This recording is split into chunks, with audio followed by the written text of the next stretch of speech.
welcome to another episode of Mayhem in the Markets, brought to you by macrovisor.com. First up, we've got the NASDAQ 100 rally sparks bull calls as the index is up, about 23%, just shy of that, from the December lows to where we closed last week. This is the second time we've seen a, quote, new bull market in the NASDAQ start. And I want to just flash back everyone's memories, if you were around then. If not, you can always look at charts. But after the dot-com bubble busted, we saw about 5 or 6 new bull markets with the NASDAQ rallying in excess of 20%. None of them were real bull markets. One eventually did come about, and that was in 2003. So there were at least a couple of years of head fakes on the way to the new bull market. And I'm inclined to think this is the same. There are signs, right? First is a company like Nvidia is up 90% year to date, and its PE is about 160. There's no doubt Nvidia is a great company. Don't get me wrong. They are an industry leader in accelerated computing, what they're building with their APUs, with their GPUs, with their A100 processors. This is really impressive technology, but it doesn't deserve 160 PE. They have core business deceleration happening in gaming and in data centers, and the big hope right now is that AI is going to deliver them from all of that, and maybe it will, but I don't think so on the time horizon, and even, the time horizon that's being priced in here, right? And even if it does, there's another concern, and that is how much of the future returns have been pulled forward. I mean, a company rallying 90% in 3 months is a little bit of a concern. And we see that elsewhere in the NASDAQ. Tesla was up like 70% in the first quarter. Even the other big tech companies rallied pretty hard. And I think that we're in a period of time where some of this long duration risk is overbid. The valuations are completely off track. Tech is about 35% more expensive than the S&P in terms of its valuations, which is a high we haven't seen in a while. And this is considering that the S&P 500 is already 20% of those big 5 tech companies. But the NASDAQ's about 40%. That means 40 cents of every dollar you put in the NASDAQ 100 actually just goes to about 5 companies. But the bigger takeaway here is that I think we're starting to see some potential for rotation. And investors are wise to look at where we are in the cycle. I apologize, this slide is slightly blurry, but I want to share it. It's from JP Morgan Positioning Intelligence.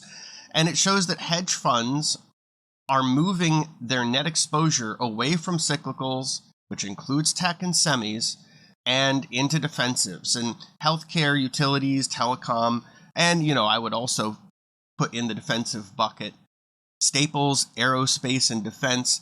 I think that's a part of the market to consider. I think that some of the more defensive stuff is actually likely to do better in this environment. And if that is the case, then that would mean that there are some pair trade potential possibilities here. Some of those I have shared with TraderAid members on TraderAid.com, where you can get your first week trial for, basically a free 1-week trial on the base plan. You sign up, you don't need to pay a thing. If you don't like it, cancel in the first week. If you do like it, stay aboard, become a member, and we'll keep trying to help you find your edge by providing information and education. But at the end of the day, what we have going on here is that we're in the end of the cycle, right? And so it makes sense for market participants to seek safety, more resilient, shorter duration stocks. And those shorter duration stocks are the ones that are producing cash flows in the here and now. They have fortress balance sheets. They often pay dividends, and they don't have much debt. Those are the types of stocks that will fare better in a recession. Every stock will probably have a haircut during a recessionary environment, but these would fare better. Thus, the idea of a potential pair trade. Share buyback authorizations are on the rise again this year. The amount of authorizations we've had through March 17th, and I realize that's a little ways back, but that's as far back as this chart goes in terms of its recency. And we're looking at the biggest start to a year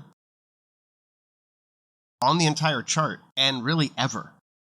Now, buybacks help stock prices because they not only take float off of the market, so less volume can have a bigger impact if there is buying. It helps to drive upside, but it also helps to compress multiples, right? If there's less float, then there's more earnings per share, which means PE goes down. Even though the fundamentals haven't changed, the optics do change. And that's another thing that buybacks are able to do. It's one reason perhaps that they were banned for a while. But this is the world we live in. Corporate buybacks are something that we have to contend with. And while it's helpful for shareholders to some degree, it always does provoke the question for some of these companies whether some of this money would be better spent in investing in creating a more durable moat against their competition. Research and development, acquiring new talent.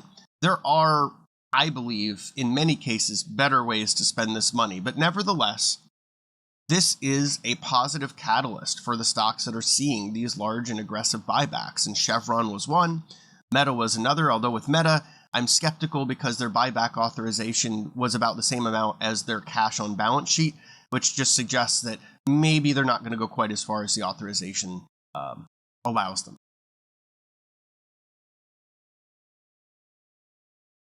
Money market inflows are the highest since the first quarter of 2020. This isn't just a little bit of a flight to safety because we do see outflows from equities. There are people selling stocks, even though the stock market has been going up these last several weeks. There are folks underneath the surface selling their stocks into the strength, which quite frankly is probably pretty smart. But there's another reason, right? There's concerns about deposit safety, and deposits don't pay anything at many banks. Now, I know there's exceptions to the rule. There are some banks that are matching money market rates to keep people there, and that's good. You know, if banks are able to pay you in excess of 4% to keep your money there, then they're sort of the exception to the rule, and their peers should be aspiring to do the same. That is to say, depositors should be rewarded because they're lending their money to the bank. Let's be clear. That's what a deposit is. It isn't just safe money in a piggy bank. It is you lending money to the bank, right? So you should be rewarded commensurate with whatever level of risk you're taking, or at least the prevailing interest rate. And in this case, that's one reason that people are piling into cash as well. They're like, well, why would I stay in a bank where I get like 0.5% of my savings when I can get almost tenfold that in the money market? Of course you would do that, right? And then finally, you have people that are looking at the money market as a place that is a little bit safer. You know, you have rarely seen the money market seize up. The last time it really seized up badly was in August of 2007. It completely locked up. It was one of the signs of a crack underneath the surface before the great financial crisis. But I don't think we're necessarily headed towards that environment now. We've got an excess of liquidity in that part of the market, right? There's record amounts of money parked in the money market. And as long as rates stay high, I think that phenomenon will stay true. I mean, why would you want to long equities at these valuations when you can get paid in excess of 4% to just sit and wait for this bear market to play out? And look, I could be wrong. I have no way of seeing the future, but I don't think we're anywhere close to done with this bear market. And I think that the Fed has been able to shore up the banking system enough that they can continue to tighten. I think they'll continue raising rates, and I think they'll leave rates higher than people suspect for a longer period of time than many anticipate. I also think they'll continue to run off their balance sheet. I know it's built recently, but these lending facilities that they've created for the banks are punitive in nature. The discount window charges close to 5% to take in assets that are usually yielding 2 or 3%. So there's a negative carry cost. That's punitive. It's stabilized the treasury market, which has helped to bring volatility down there. It's helped to reliquify it a bit. That's helped to add a bid to stocks. But this is not the same thing as quantitative easing, and the effects are likely to be more ephemeral in nature. The Fed still wants to see financial conditions tighten, and part of that process means higher yields and lower stock prices. So just be aware.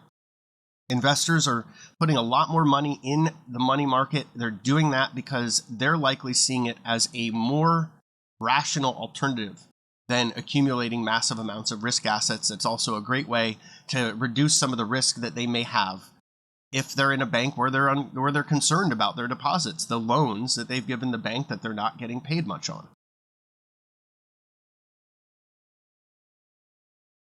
And the dollar isn't going anywhere anytime soon. And this is something that we keep hearing about. I mean, I've been trading this market since 2005.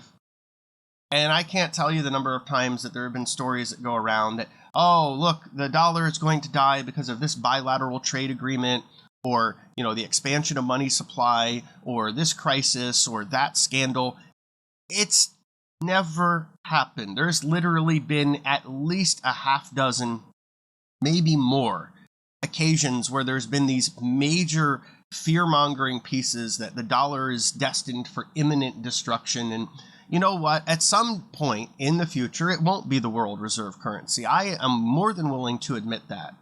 But this is going to be a slow unwinding, and it is going to take quite a lot of time to get there. Why? Because there's over $100 trillion of debt that's denominated in dollars. Most world trade is settled in dollars. There's a lot of attractive assets priced in dollars. But on top of all of that, it's the best bad shirt. Look, if you go into a neighborhood, right, and there's 3 houses, the 3 most widely used currencies in the world. You walk into the neighborhood and the first house is burnt completely down to the ground. Just smoldering ash. That's the yen. Okay? Then you go further into the neighborhood and you notice a dilapidated house. It's falling apart. It's got exterior damage, interior damage. It looks like it's on its last legs. And that's the euro. And then you walk further down and you see the dollar. And it's a house that needs some paint. It needs some interior work. It obviously needs a lot of fixing up. But it's not in the same level of disrepair as the euro. And it's certainly not burnt to the ground like the yen. Why is this important? Because when we're talking about managing expectations, it's important to realize that if a new world reserve currency is to come about, particularly overnight, as some of the sensationalists have said, with things like the yuan or the ruble or any of this other stuff, look at this chart. Chinese currency is 2.8% of world foreign exchange reserves. It's not going to become the world reserve currency overnight. And it's a opaque market. There's no real market-driven discovery of exchange rates for the offshore yuan. And it's a government that is even more corrupt than that of the US or the European Union or Japan. And unfortunately, it's a country whose economy has problems. I mean, every major country has problems. China has a $60 trillion real estate market that is on the verge of teetering towards an unpleasant resolution. They have problems in their shadow banking system. But it's also just opaque. No one knows what's going on there. It's not that's not a currency that's going to become the world reserve currency. Will it happen more for bilateral trade? Sure. Will there be a steady erosion of the dollar's usage over time? Yes, I think there probably will be more settlement in different currencies. Does that mean the dollar is going to zero this week, next month, next year? No, it doesn't. This is a long-term process, and the fear-mongering is something that really needs to be addressed because it's probably pushing people to make unfortunate decisions. So on the current chart, we've got the currency composition. This is similar to the last chart, though that was just a pie chart. Now we're going to show it over time, because there's also this idea that this is going to happen very rapidly. The erosion's been very gradual. This is about a 12% of erosion of currency composition over the last 14 years. I mean, the chart doesn't take us quite that far back, but it's not much different right now in terms of composition. Why does that matter? Because the doomsayers would have you believe that the death of the dollar is on our doorstep. The reality is that this is a trope that gets paraded out anytime there's an opportunity, and there's motive. What if you're long euros, or what if you're long yen, or what if you're long gold or Bitcoin? Well, these are the same sort of folks that have a financial motivation to spread this sort of nonsense. And I've tracked the gold market for long enough to see these guys, some of the more sensationalist commentators there, parade this stuff out all the time. And look, I have nothing against gold as an allocation. It is a hedge against uncertainty. I wouldn't call it a hedge against inflation. It's not served that purpose very well over the last 15 years, but it's definitely a hedge against uncertainty, right? When geopolitical stress rises, when there's problems in the financial system, when there's a banking crisis, when there's a geopolitical event, whatever, gold tends to get a bid. So it's a great hedge against uncertainty. But the idea that it's going to rally if the dollar does really decline a lot, we'll just have to see what happens, right? We've had the greatest expansion of money supply in human history over the last 14 years. And the dollar has not died, and gold has not gone to significant highs. I mean, it's barely above the highs it was at in 2011, when it was just above $1,900 an ounce. So let's be realistic. The dollar is not dying. I've got a thread on my Twitter if you want to read it. It's my pinned tweet. My Twitter handle is Mayhem #4 markets, Mayhem 4 markets. Check out that thread before you start to go crazy about what might happen with the dollar. Understand that the doomsayers probably have a financial motivation. They're likely talking their book, and they just want people to be fearful so that they drive more activity in gold, in Bitcoin, in other currency pairs. But the reality is this is a pretty stable erosion that is likely to take decades before we get to the point that the dollar is no longer the reserve currency and that we see anything that's worth the level of concern and even panic that is being spread now. So plan, watch, learn, but don't react based on fear or impulse to this or anything else. The Fed has successfully improved small banks' liquidity buffers. Has the mission been accomplished? This is an interesting chart because what it shows me is that because the Fed has been able to improve the liquidity conditions of small banks, they're going to be able to continue their policy of higher for longer. Now, it may not be quite as high. We may not get to 6%, but that's going to depend a lot on inflation data. The big takeaway here, however, is we're likely to see tightening credit conditions with the way that banks are constraining their lending, with the concerns that banks might have with some of their more vulnerable counterparties, and also with the idea that they have to start shoring up capital. So they're going to let more loans mature. They're going to let more of their assets mature, these held to maturity securities, and they're likely to keep a little more cash around. They're also likely to park more cash in shorter term things that they can liquidate if they have to, like treasury bills. Why is that important?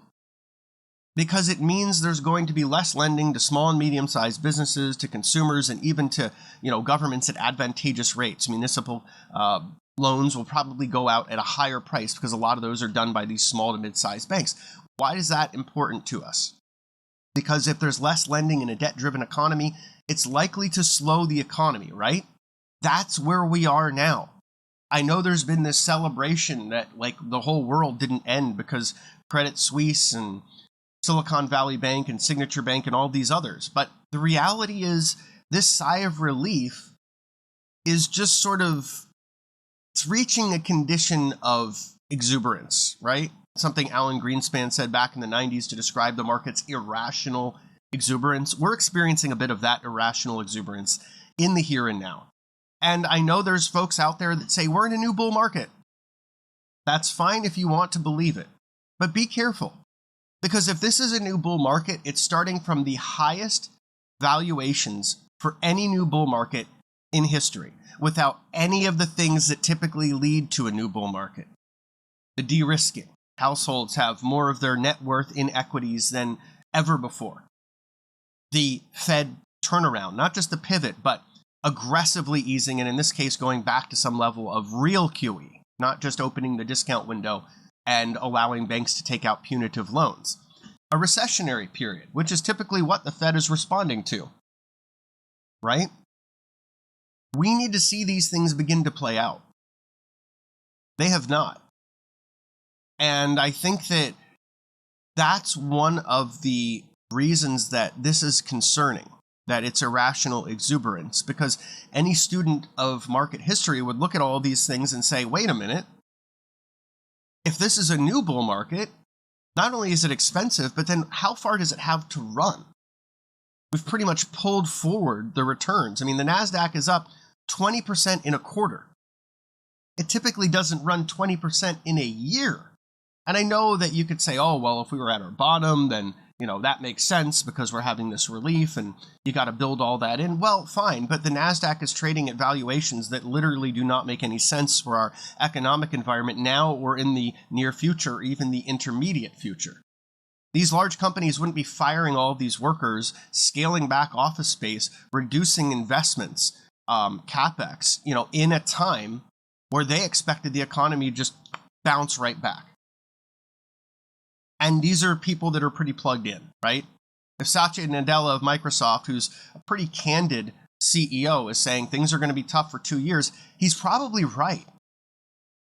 And he sold a lot of his stock in 2021. He saw a lot of this coming. We're not out of the woods yet. And as these financial conditions tighten, it's going to cause ripple effects throughout the economy, slowing down more and more business activity, consumer activity, parts of government activity, and that has a drag effect on GDP, which is already not looking so great. Fourth quarter of last year, we just had GDP revised down last week to 2.6%. The consumers barely participating in this economy. The build was driven by inventories, right?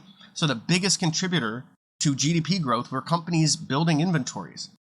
Well, what are they going to do about that when people aren't buying what they're building? That is to say, when consumers aren't going into stores and buying a bunch of stuff, where's the inventory replacement going to come from for this quarter? What are this quarter's earnings going to look like? Which, by the way, we'll find out in just shy of 2 weeks as it kicks off with JP Morgan, I believe on April 14th. We're going to get a good sense as to what earnings season tells us, and it might not be so great. It's probably important to come to this with an open mind. And with the market as elevated as it is going into earnings season, I would be a bit concerned that we're much more vulnerable to downside risk than any sort of further continuation. That doesn't mean we can't go higher. It just means it's less likely. And the VIX move ratio, chart credit to Refinitiv here, is at an extreme. And this is an extreme. This suggests something has to change, whether it's move coming down, VIX going up, some combination of the two. That's something we should keep an eye on. Because when the most important rate-setting market in the world, the U.S. Treasury market, is trading like emerging market debt, that's a big concern. That leads to volatility elsewhere, at least in realized terms, right? Let's talk a little bit about how the VIX is not working very well, because most of the trading activity is happening with a 3-day time horizon or less. 50% is happening with 6.5 hours or less to expiration. So what does that tell us? Well, it tells us that if people are trading more near to the money and closer to expiration in SPX, then there's less price uncertainty to be expressed in the VIX. And that's having a dampening effect. It's compressing volatility. So that's one of the reasons this is at an extreme. But it doesn't mean that that's a durable phenomenon. And I do think that this extreme warrants a little bit of attention, and it suggests that, again, in at least realized terms, if not also in implied terms, volatility in equities may be a little low. That might be sort of like a calm before the storm kind of effect. And given how overbought we are going into this week, maybe the path of least resistance is a bit lower. At the very least, I don't think we have a tremendous amount of upside from here. Used car prices are on the rise again. Whether this ends up being transitory or not, we'll have to keep an eye on. But I do think that we're starting to see some signs that inflation is more sticky. And with crude oil up like 5-6% today after OPEC did this sort of surprise cut, which really surprised no one. I mean, let's be real. OPEC countries need oil above $70 a barrel, meaningfully above, for their budgets. So they're going to cut as demand slows. They're going to cut as price falls. They're doing this to ensure that oil, which funds their budgets, is at a price that allows them to continue to support their countries and their priorities. Many of these same oil producers are also looking for ways to generate revenue outside of oil, which means making investments with the money they do earn from oil. All of that put together really tells us that the OPEC cut was not only no surprise, but it was actually extremely likely. Because these guys are not foolish. They can look at the oil market and see there was extreme levels of negative sentiment, extremely high levels of short positioning, and that means it was very vulnerable. There was such negative sentiment that anything that was a positive catalyst could zoom price higher. So how better than to take advantage of that situation than announce a cut when everyone's trapped short over the weekend and they have to panic buy to get out of that short, driving oil back up to a key resistance area around $80 a barrel.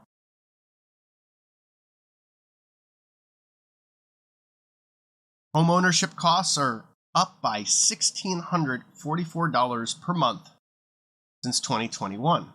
This is not a very good sign, because what we're seeing really is that home ownership costs have, well, when we go back to the start of COVID, they've more than doubled. But from here, it's close to that, right? It's if you're someone who doesn't have a home yet, you don't have any equity that you can use to reduce the cost of buying a new home, you're in trouble. You're priced out. Most people cannot afford to put in over $48,000 a year into buying a house. It's too much. And I understand there's regional variance, right? Some places are more expensive, some places are right in line, some places are less expensive. But when we look at this chart, it's extraordinary. The price of homes has gone up quite a bit, but the bigger contributor here, interest rates.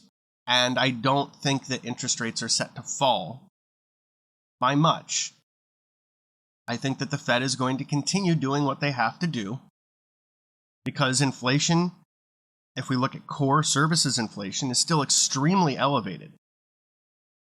And that's a bad sign. That really tells us that there's some degree, again, going back to a prior theme I elucidated, there's some degree of stickiness here.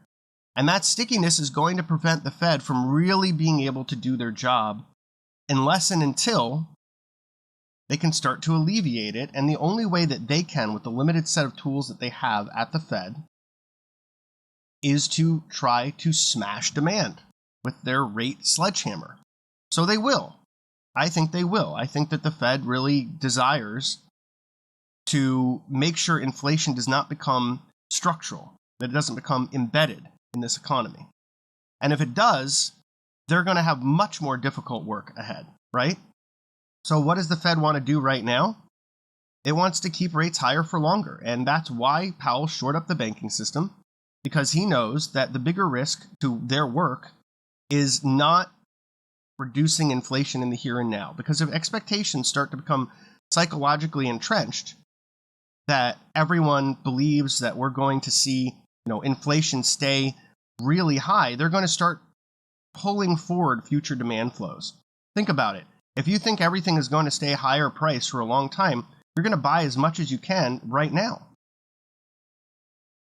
You're going to buy all the things that will allow you to take advantage of what you think are lower prices now because they're going up in the future as soon as you can.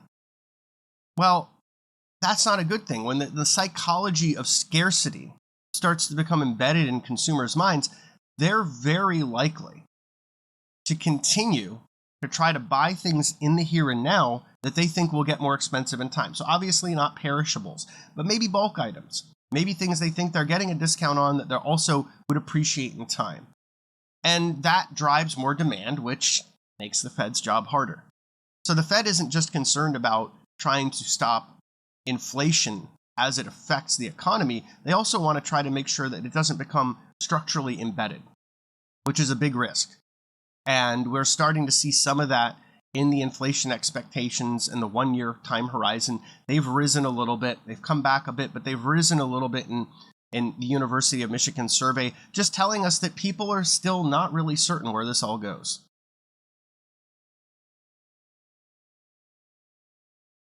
American lifespans are on the decline. This is a very sad chart. by the way, because the retirement age in America is basically 67 and the average lifespan is 65.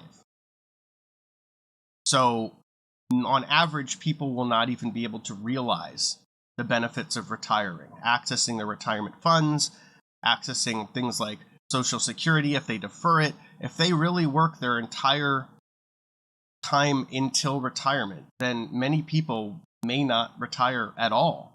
And this is a story of bad diets. It's a story of a problematic and extremely expensive healthcare system that causes many to just not seek care when they absolutely should get it.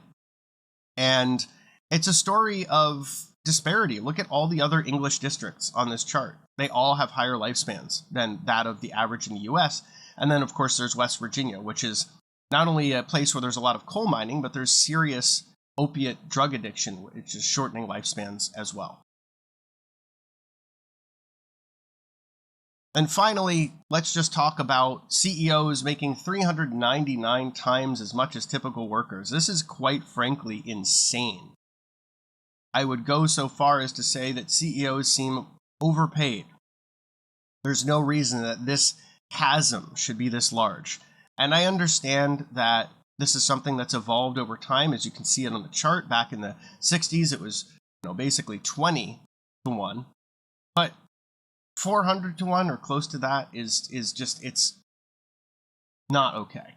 This is a big problem. It's driving a lot of the hollowing out of the middle class because workers are not being rewarded commensurate to productivity gains that have occurred. So this is something that we're going to have to sort out, I hope, as a country, to try to make sure that the average American gets paid fairly and that hard workers are able to realize the American dream. We've already seen how people are priced out of having a home and how they're priced out of a lot of other things. Well, what does that do? It means there's less likelihood for family formation, right? I mean, why would you have a child if you can't even afford your current lifestyle?